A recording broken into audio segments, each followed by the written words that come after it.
Unscripted Live. I am here today with Maya Wilder, who is a licensed mental health counselor in the state of New York, who is a counselor to creatives, caregivers, and the courageous. I love that. Also, love the alliteration of that, Maya. Welcome. I'm so excited that you're here. Yeah, just before we kind of jump into questions, do you have any other things that you want to share about yourself to get jump started? Yeah, I mean, first, I'm not fully licensed yet. It's still provisional. So, but hoping to be licensed very soon, right? And yeah, I am a mental health counselor. I also work on occasion as a librarian at a university. So I wear a lot of hats, do a lot of things, but I enjoy it. I love that so much. I think it's important to note that there are a number of librarians that I follow on social media because I'm pretty sure that librarians are going to lead the revolution. So I would love to, I would love to start chatting with you about that. And just, yeah, like tell me about how you came to be a librarian. Let's start there. Yeah, I think growing up, I was always interested in a lot of different topics. And so at first, I kind of read it as indecisiveness, like, oh, I don't know what I want to be. And then I eventually realized, no, I just like information. I just like learning about stuff. It's really what it is, right? So I applied to library school, and that's how I got my first master's. And I just really, really enjoy working with students, helping them. And then eventually I realized I want to work with people more one on one, and that turned into getting a counseling degree. So kind of snowballed from there. But yeah, the library is a really cool place, and they're totally going to lead the revolution. Yeah, absolutely. And I can see that library to therapist pipeline. Like that makes sense to me, right? Because like librarians are kind of like um I don't know, you know how people say like bartenders are like informal therapists. I feel like librarians in many ways can be like informal sober therapists, right? Because people can come to you with all kinds of vulnerable needs, all kinds of, I think about how many kids, are like, hey, what I need a book about sexuality to figure myself out. And, I think that's such like we don't talk about this enough. And I think it's such an amazing role that librarians have in people's lives to kind of be there in a moment of need and vulnerability. For sure. I definitely started to notice a pattern, right? When I was at the reference desk, they weren't just coming up to me talking about their assignments. Eventually, the conversation would kind of veer off into like their personal life. And I would see it a lot working with immigrant or first generation students. And so I realized, okay, like this is definitely a thing. This is a niche. And on just like a personal level, like information dumping is my neurodivergent love language. So I really just love being in a space where I get to share and receive and learn about really cool information all the time. Oh my gosh, that sounds magical. I remember I remember reading once this article about how I think it's some country in Europe, they have like a human library where you can like check out a person and just listen to them telling you their life story. And I was like, I would not do anything else. I would just like live in that, like listening to people's life story. That sounds amazing. So I resonate with you on the like information is so exciting. Like, It really is. right. Like I remember in college, I would, that I was in the like pre-internet for everything era of college. So I had an actual massive dictionary. And I remember one time I was working with, I was like studying with my roommate and I left to go look up a word in the dictionary. And it was like 30 minutes later, she came out. She was like, what happened to you? I was like, I just started reading all the words. There's so many words to know. She's like, seriously, you just like got distracted reading the dictionary. So yes, It that happens. I do It that. happens. It happens. It's really cool. I'm big fan of the thesaurus. Like I just like words and information and in any form. So whether I'm in a counseling session or whether I'm at the reference desk at a library or whether I'm just kind of scrolling endlessly on the internet, I think it's all really cool. I really do. I love that so much. And you mentioned something in a conversation we had before about things that the library has taught you about neuroinclusion and disability. And I'm really curious about what, w- yeah, what that journey has been like. What kind of things have you been learning? Yeah, I think the library taught me about neuroinclusion in the sense that everyone accesses information differently. People have different Mm, learning styles, and so things land differently with different people. And there's definitely a need for accommodations. And so if that isn't at the forefront of your mind, then that's a big deal, right? And I think it shows up really not just in library science but also in counseling, where it kind of doesn't matter what I have to share with a client. Like it matters if they're in a space to receive it and mm, how I'm exchanging this information with them. And so I need to be mindful of all of that, right? And even like something as simple as like processing speed, right, versus processing ability. mm, And this assumption, whether it's in a library setting or in a counseling office, that if the person isn't picking up fast enough, then they're just not picking up. So, like, challenging that idea that, like, we all receive information differently and it really doesn't matter how fast we go. We just want to get there, right? So, that's mm. something that I try to kind of keep in the forefront of my mind. And the library definitely helped with that. Yeah. When I think another thing that I have always loved and admired about libraries is that they really are a space for anyone. They're, a quiet indoor space, so there's heating in the winter, cooling in the summer. I live in Texas, and cooling centers in the summer are a necessity, and oftentimes libraries will open themselves up to just be like, "Hey, if you need a cool place to be during the day, like come hang out." I love that there aren't time limits on how long you can be there, and there's not that same pressure like maybe in a cafe or coffee shop, like, well, I have to like keep buying something because I'm here for hours just, reading or being on the internet. What what are some elements of like library culture that totally light you up? Um, well, I think that what you just shared, that it's welcoming to everyone, right? It's kind of one of the last holdouts in third spaces where like the systemic problems are kept at bay just a little bit, where people are able to exist without this demand that that things be transactional, right? That they spend money, Mm, that they give something in order to just exist in a space, where they're asking a service, right? So like that I think really lights me up. And like to be honest, I'm gonna sound so nerdy this whole conversation, so I'm just gonna lean into it. But like I really love working at the library on snow days, like because I love when people like come in to get out of the cold, and like that's when you'll see people just flood the place and they're hanging out, and especially students, like college students, they're just like sleeping in between the stacks and like studying together, and it's so cozy and it just the best vibes ever. So yeah. oh my gosh, that sounds so magical. I grew up in a place where there was snow, and so I'm absolutely picturing like this blustery, blizzardy day, and then like you go into the quiet of the library and like I mean, snow is magical in and of itself, right? Because it just like makes everything, covers over everything, and it hushes all the sound.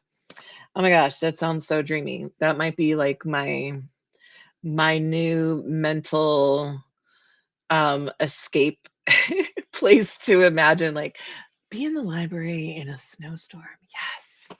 I love that. And I'm loving nerding out with you about this so hard because like that's part of why I started this talk show. I'm like, I just want to like nerd out with really amazing people about cool stuff that like people don't talk about a lot. Um, do you have a favorite library that you've visited in anywhere in the world? Um, hmm. I think there'll always be like a special spot. I mean, shout out to the library I work for, right? But like there'll always be a special spot for the New York Public Library where I used to volunteer before I even went to library school. And it was specifically the Stephen A. Schwartzman building, which is one of their Mm. research libraries. And it's the one where you see like the, pictures of like the reading room, and it was featured in like movies. So like people know it when they see it. The lions are out front, and it's right next to Bryant Park. So like that was just like a really magical one. Yeah. I love that. I love that. Yeah, I'm also definitely one of those people that collects those photos, and I realize like more and more they're like AI generated, but those photos of like these cozy library rooms that people have built in their homes, Mm, that I just like it's just so amazing. Like yes, all the books and coziness, and that sounds incredible. Um what do you see? So, in this intersection of like libraries as an accessible, neuro-inclusive space, what do you see? Like, is there or what is the role of librarians in like advocacy around um, policy or just like accessibility measures and neuro-inclusion process? yeah, I think that advocacy in general is a huge part of librarianship, right? It's very much a service industry at the core. And so it's not about picking and choosing who you get to serve, right? It's about Mm, really champion the entire population that you're serving. And so I think neuroinclusivity like fits in perfectly with that, because you're not just saying, hey, this one type of thinking, this one type of being is what I want to serve. It's like, no, we need to make sure we're reaching everyone. So from the outreach that the librarians are doing to the actual services that are being offered and the materials that are present in the library, I feel like all of that kind of feeds into speaking to everyone and really letting mm. people know that like you're all welcome here, and it's important that everyone feels seen and heard. Do you know, like in terms of accessibility, I mean, I've always remembered seeing like large print book sections. Do like kind of regular public libraries also carry books in Braille?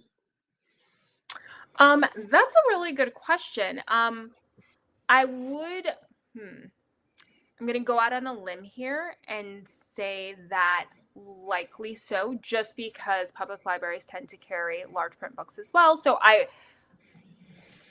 wouldn't be surprised, I would say. I'll leave it at that. Like, I Mhm. can't speak for every library, and really funding is different. Like, it's all based on funding, right?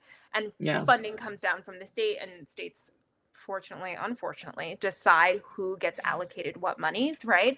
So I can't guarantee, like, hey, it's everywhere, but in certain places for sure. yeah. That's good to know. And I know libraries also generally have a large selection of audiobooks, which I still call books on tape. So that Mhm. that also dates me.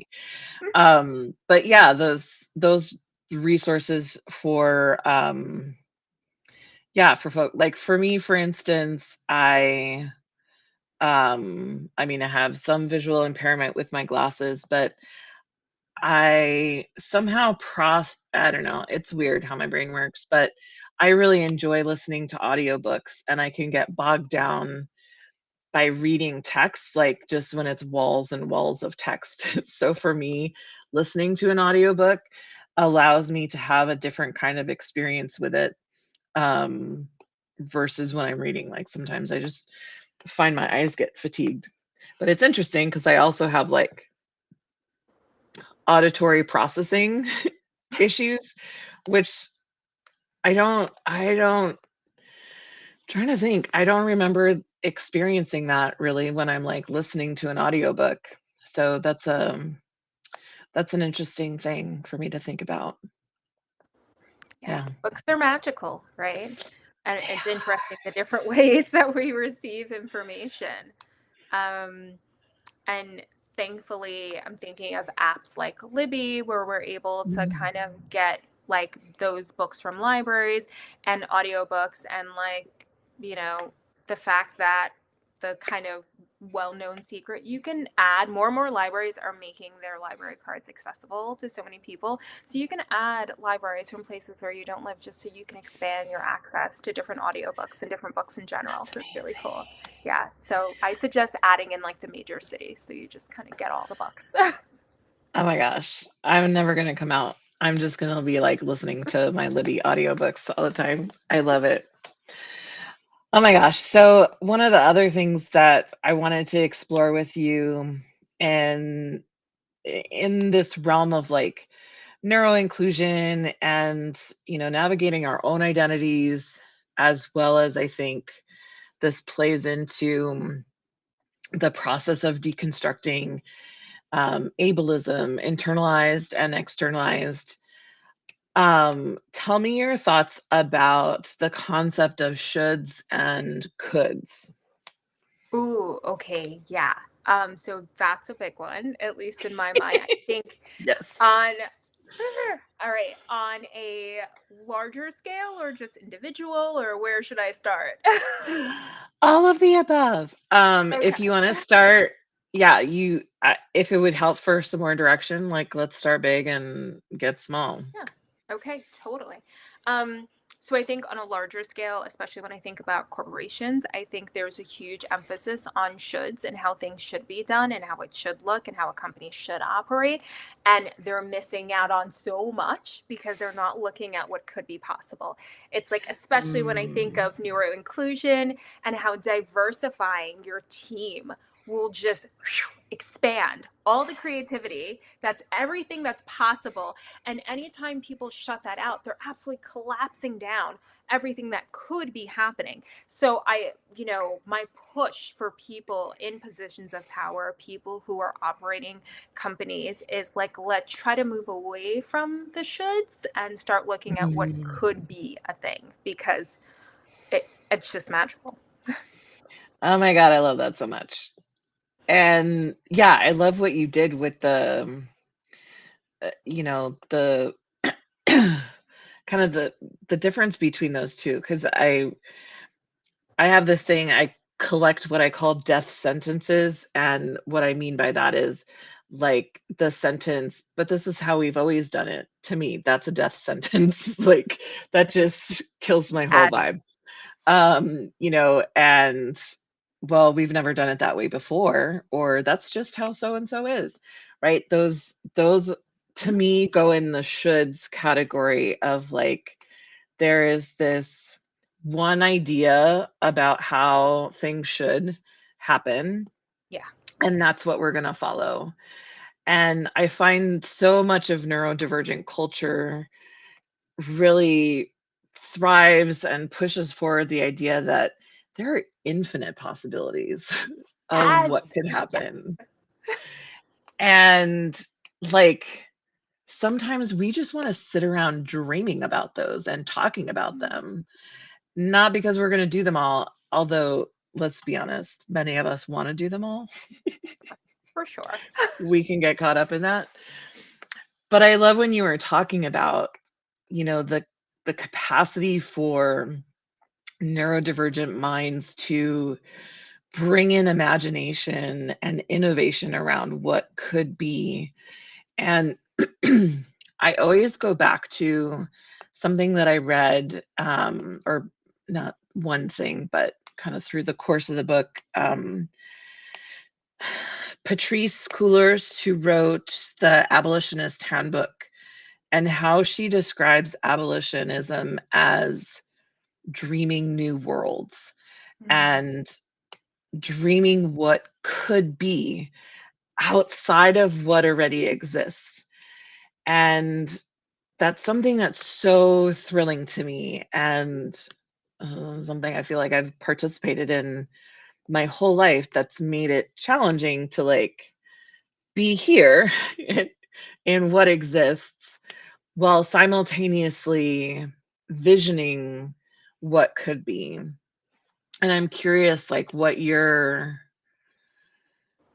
if you'd like to share, what your relationship is with that process of like dreaming and building a vision of what could be while also having to like have one foot in this reality.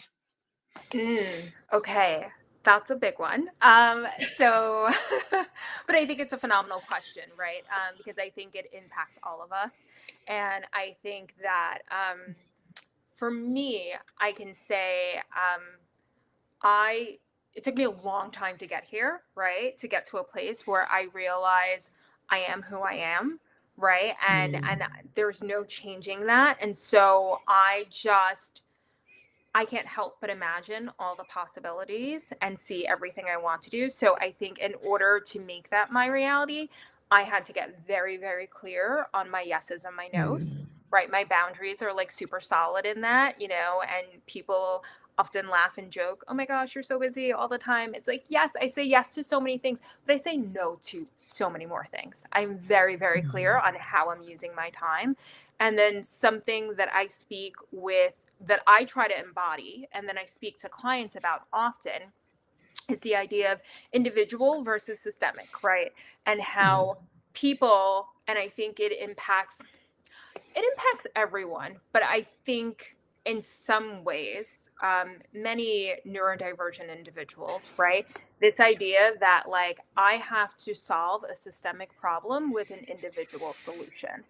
And I'm like, no, no, mm. no. Systemic problems require systemic solutions. Individual problems require individual solutions. So you're not going to solve capitalism by forcing yourself to live in poverty because you don't think you're worth a certain pay. Like, advocate for yourself because that's not what's going to solve it. I'm like, if you want to engage in advocating for policy change, right, and for systemic work, and you're working with organizations and you're championing those causes, go for it. But you're not going to get there by like starving yourself, being worried about stepping on other people's toes in that sort of sense. It's like, no, no, no. We need to make sure individually we're good to go.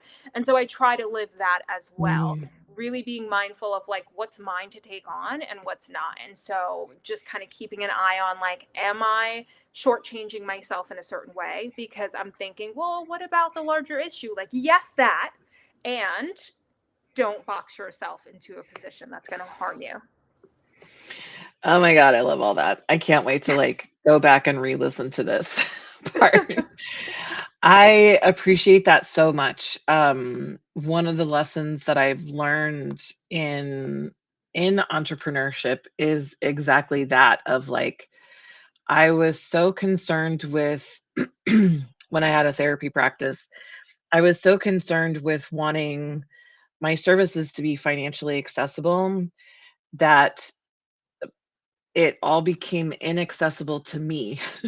And I Yes. remember I had a friend saying, like, look, Jen, you are also from like various marginalized identities, and it is not equitable for you to Mhm. not be compensating yourself and not charging enough so that you can compensate yourself. And it just like blew my whole mind right open when they said that. I was like, oh my gosh, I'm exploiting myself. That Yes. stops now. Yep. And it's, but it's so hard, right? Because so many of us who are in like serving professions, Yeah. a lot of times we've come from nonprofit arenas, which really um, drill down the scarcity and kind of exploitation of workers. And, you know, many of us bring that into work. I mean, I hear so many therapists talking about this, and coaches being challenged by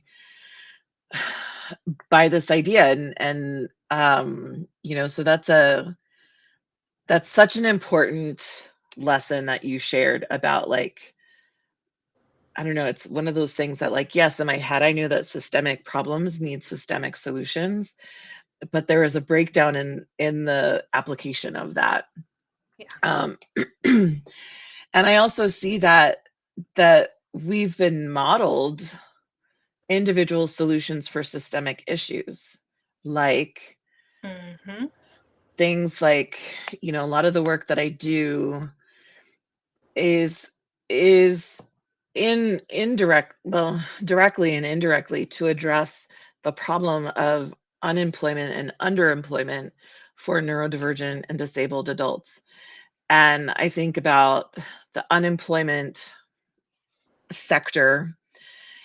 Unemployment is a systemic issue, but the solutions are always about what is the individual doing to go look for jobs, upskill themselves, get hired, all these things. Whereas when I see it, like, it's neuroinclusion and accessibility that are really at the core of addressing unemployment, Yeah.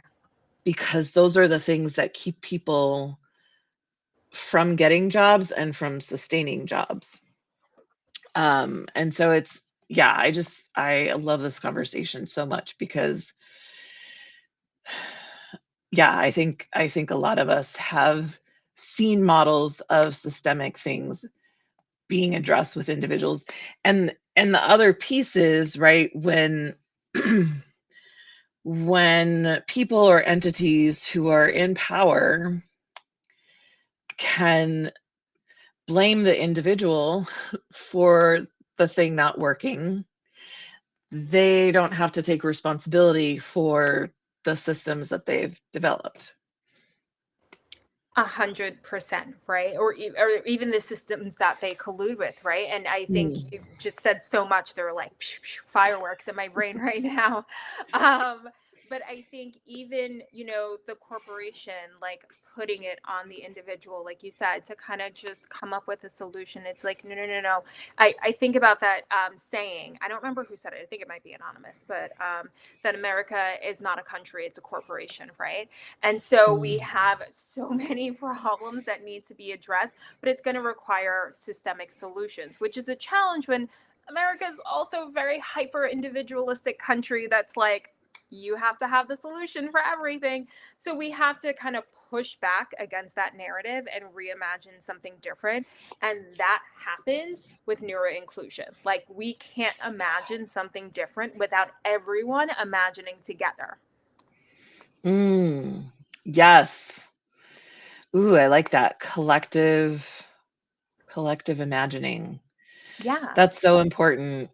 I was in a conversation recently with some other neuroinclusion folks, professionals, and one of them, Dr. Sam, was talking about the curb cut effect, and that, how we see, one of the systemic responses to inaccessibility was Mhm. for cities to start making curb cuts in the sidewalk to allow any kind of wheeled, um, machine or or thing, more easy access up onto the sidewalk from the street.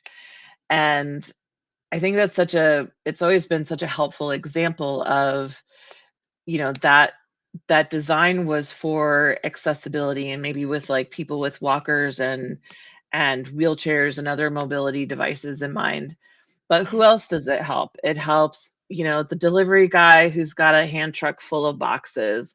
It helps the parent who's rolling a stroller, right? There's so many applications of this one thing that was done, to solve a problem. And I think about that as such a wonderful model of, that was a systemic solution Mhm. to a systemic inaccessibility.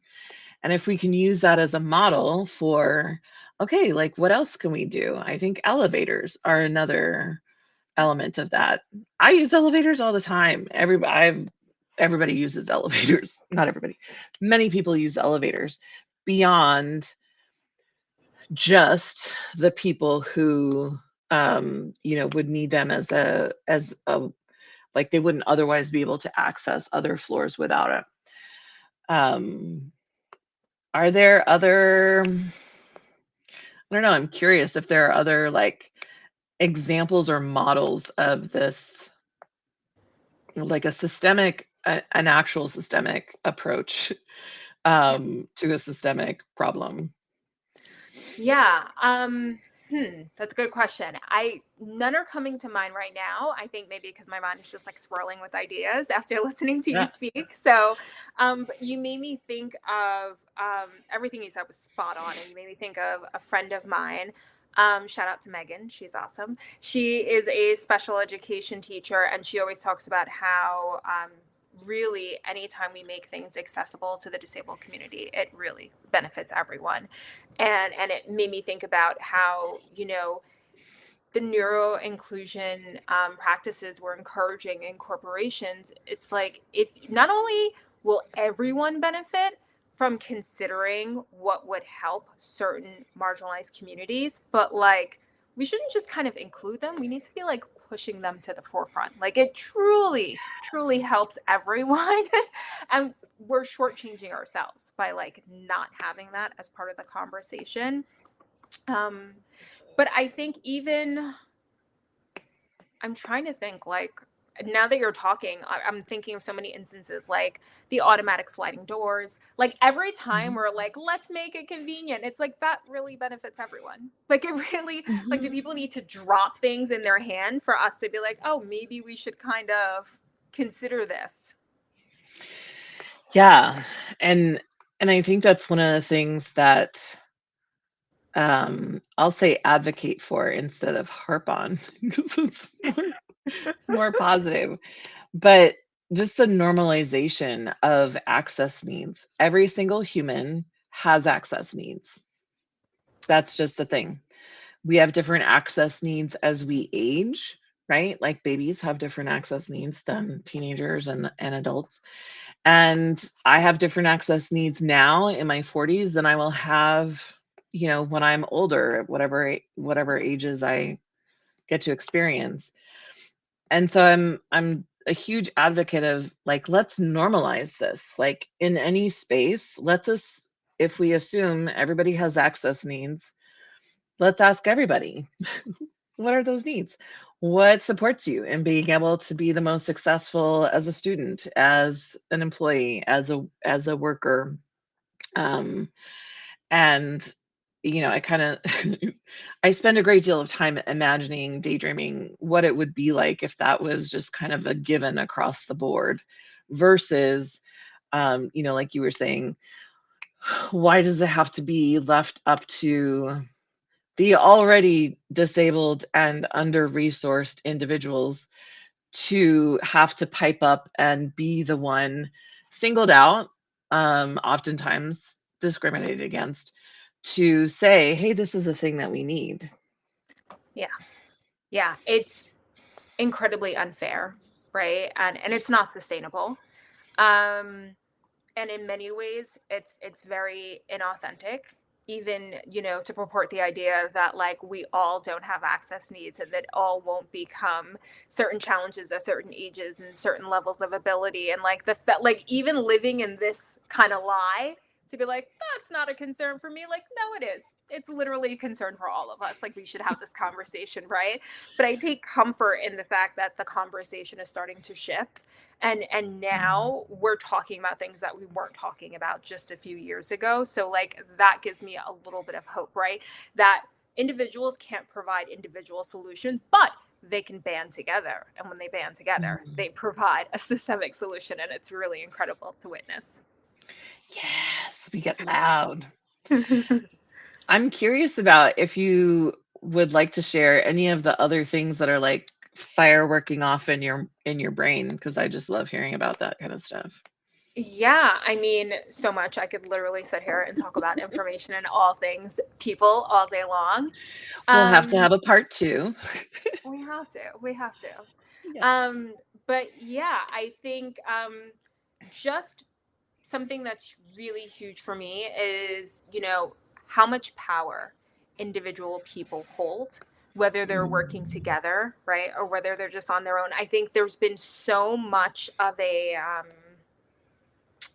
you know, unintended or intended byproduct of this hyper individualism that people begin to feel like, well, if I'm struggling, it's because I'm not doing it right. And I'm like, no, no, Mm. no, no, no. Like, if you're struggling, we need to look at where the struggle is coming from. If it's a systemic problem, then I don't want you taking that on, right?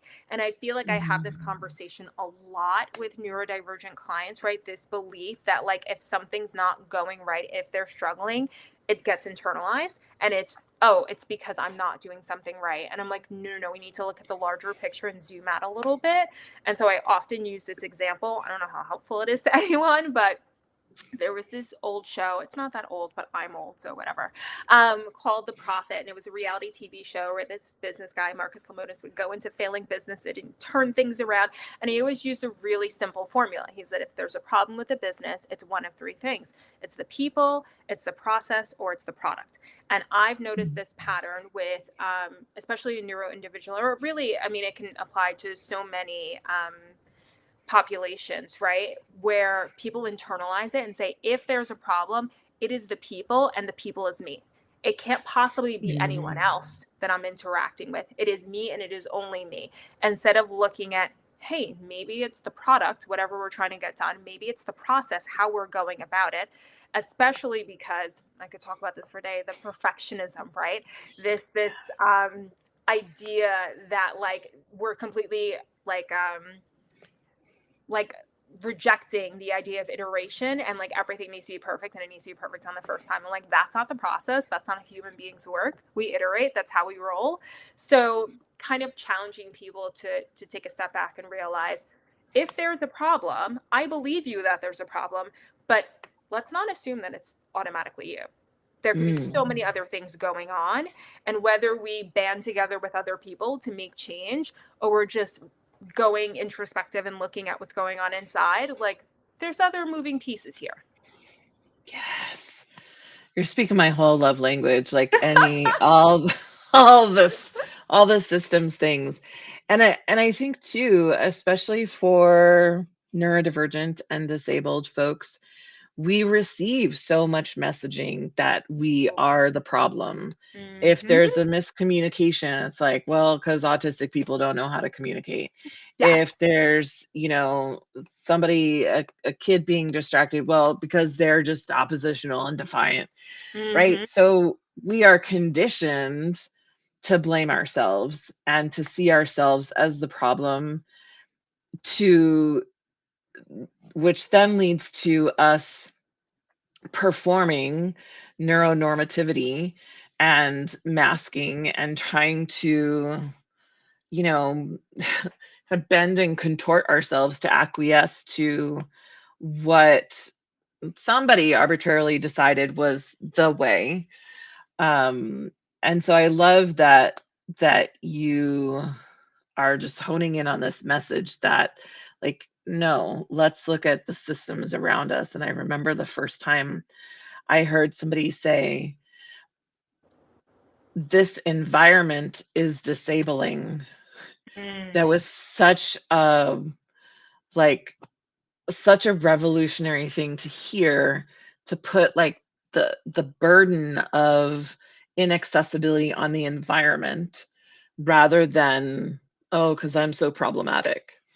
And Yeah. that shift is something I advocate, with so many clients. Like, let's change how we're talking about ourselves, even in asking for accommodations, which I don't love the word asking, but Mm-hmm. getting accommodations.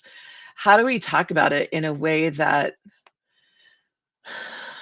doesn't reinforce this idea that we are a burden? Because I think I have not yet met a single neurodivergent and or disabled person who has not felt like a burden to Yeah. people around them or society. So what kind of language can we use? Like, talking to a boss. Hey, I'm able to focus and do my best work when I can have uninterrupted blocks of time to work. Can we work together to make sure that I can have like 2 or 3 hour time blocks that are not interrupted with calls or meetings in my schedule, right? Like that's a more strengths focused way of advocating for oneself versus, you know, I have difficulty focusing, I can't do this or I can't do that, right? It places like there are these environmental factors that are interrupting my ability to do my job. Can we reduce those environmental factors? Um, for sure. I think again, fireworks in my brain. I'm thinking of so many different things. Um, so I think first I'm thinking about how, yeah, a lot of the therapy I do is like really getting people to unlearn all these internalized messages that Mm, they're somehow the problem. And so some of it can be a little nerdy, a little hokey, but I really want people to get to a place where they are their biggest cheerleader, right? And so I think it starts there. And then in terms of advocating, something that I encouraged many of my clients to do, and I guess to some degree, all of them, we work on it in different levels, is something that I call, I don't know if I'm using the term correctly or not. Someone please correct me if I'm not, but I call them informal accommodations. So when I use that term, I'm really saying like formal accommodations. It involves paperwork. We're trying to get other people to make changes. The informal accommodations are the things you're doing differently in life, regardless of what other people think, right? I think there's so much mm, focus again on like what other people, the shoulds, right? What's expected of us. And I'm like, these informal changes that we're making throughout our day has nothing to do with anyone else. It doesn't matter if it works for anyone else. It just needs to work for us, right? As mm, long as we're not hurting ourselves or anyone else, everything's fair game, right? So if you're noticing difficulty getting yourself fed, maybe the informal accommodation is like meal prepping by just putting things in little baggies or getting a bunch of protein shakes for every morning, because then at least you're like meeting your nutritional needs if you don't have the energy to chew, right? um, mm, Using nonverbal communicators if you go nonverbal, right? Like all these little things that we can make changes on throughout the day, keeping those noise canceling headphones on you, like everything that we can do. And there's so many areas where we can just tackle things and make the day more accessible while also practicing, which in some ways takes a little longer, advocating for ourselves, right? And usually it's just working up the courage to say, hey, this is what I need. And it reminds me in the beginning of the conversation, I was saying, like, I got really clear on my boundaries, and that helped me getting to a place where it's not like, hey, could you, would you, I need this. It's like, no, this is what it is. I like mm, I need this break. I need this time. I need a written copy because my processing speed is ABC XYZ. I need it's like this is what it is. And yes. it's so worth making those concessions, even if we want to Mhm, call them that, because the results, right? To have everyone chiming in, it benefits all of us. It really, really mm. does. Yes, I love that. And you just like exemplified why I don't love the word request for accommodations because it shouldn't be can I have this? That implies that someone can deny it and Mhm. accommodations are should not be an this is a whole other conversation, but there should it should not be something that somebody can like um grant or withhold, Yeah. right? Although that's how things are. So I love what you said about I'm not asking you, I'm telling you this is what I need Yeah. to feel supported and what I need to feel successful. Yeah. And all of my clients know I'm just like a straight shooter. Like, I'm going to say it how it is. So, like, for all the corporations out there listening, it's like if you're not able to accommodate people, you maybe probably shouldn't be in business. Like, real talk. Mhm. Like, if you want to employ people, then you got to do the job of actually employing them and making everything accessible for everyone within reason, right? And like real reason, not that Yes. like pseudo reason. Exactly. Oh my goodness. Well, as we think about wrapping up, I am curious if you have a um I don't know, like a dream for neuroinclusion that you would like to see accomplished or moved forward in 2024. Okay. I think. I'm trying to scale my dream to be like able to fit within an actual calendar year. So I think my Go big, break out of the calendar year. right calendar says who? Uh, time is just a construct, guys. Absolutely. So I really, really would love to see more people embracing authenticity, right? I Mm, say constantly to all of my clients, right? Um, if we can be our authentic self in as many settings as possible, life becomes sustainable. And that's what we want to see mm. across the board. And if we can't get there, can we at least start having the conversation? Can we Yeah. start keeping it real with each other in as many settings as possible? And again, that doesn't mean hurting yourself or hurting anyone else, but can we start being real and seeing how that looks and seeing how much more authentic and sustainable our life can be? I love that. Those are like totally quotable. Um, do you have any upcoming projects, events that you would like people to know about? And also, how do people connect with you if they're vibing with what you're saying and they wanna learn more? Oh, that's such a good question. I don't have anything coming up at the moment. And I'm not really on public platforms, with the exception of LinkedIn. But I'll start kind of cooking up some ideas and then maybe I can come back and we can have a part two and then people will be able to connect that way. Yes, absolutely. And I didn't mean for that to like feel like pressure. No. I'll make sure that your links to LinkedIn is available here in along with this video so people know how to connect. I'm so excited to have this conversation with you. Thank you so much for your generosity of time and ideas and it was just so amazing. Thank you so Thank much, you for Maya. having me. This was so cool. Thank you for allowing me to be myself and nerd out and just like awesome conversation. I love it. Oh my gosh, that's the whole point. And I have like 50 other questions that I want to ask. So yeah, we'll definitely be doing round two at another point in a couple months or so. Love All it. right, folks, thank you. We'll see you again soon.